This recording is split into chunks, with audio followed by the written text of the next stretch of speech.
Welcome to This Explainer. Today, we're diving into a seriously fascinating piece of reporting from tech journalist Maya Chen. She's got this amazing knack for making really complex aerospace stories super accessible without losing any of that critical nuance.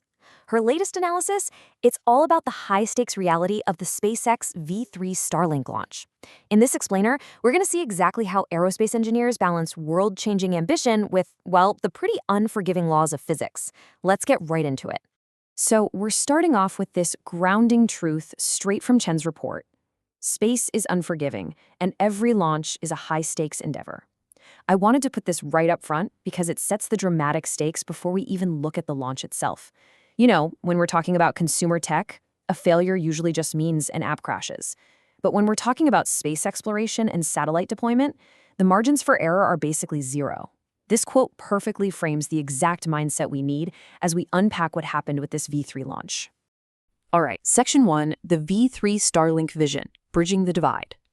The core objective of the V3 Starlink project is just wildly audacious. We're talking about a mission to deploy thousands of small satellites into orbit, and the end goal? Delivering high-speed, low-latency internet to the absolute most remote locations on Earth. So this isn't just about faster movie streaming, it is fundamentally about bridging the digital divide. It's about providing reliable, consistent connectivity to corners of the globe that have historically been left completely in the dark. It's a massive infrastructural undertaking. It just happens to be located out in space. But to actually get there, you've got to push the very boundaries of what's mechanically possible. Moving right along to Section 2, technological leaps and risks, innovation trade-offs. Now, to achieve this unprecedented global coverage, SpaceX had to introduce some massive advancements. We're talking improved antennas, incredibly efficient advanced propulsion systems, really cutting-edge stuff. But here's the ultimate engineering trade-off.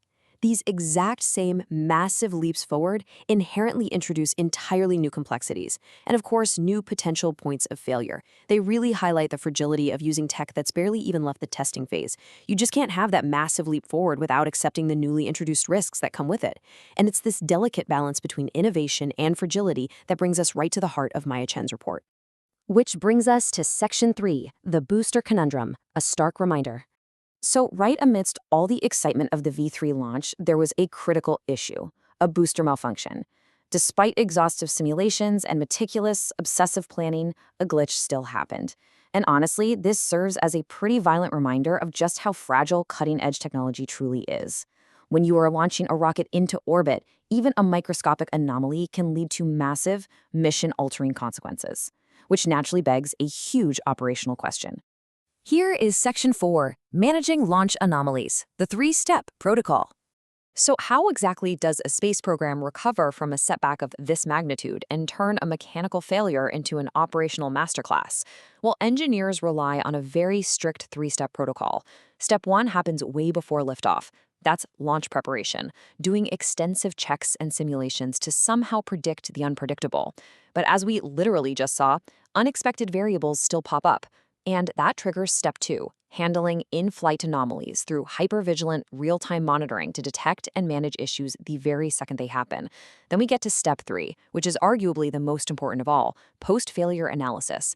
This is an exhaustive forensic investigation to guarantee that exact issue never, ever happens again. This protocol exists for one very specific reason, and it's captured beautifully in this takeaway from the report.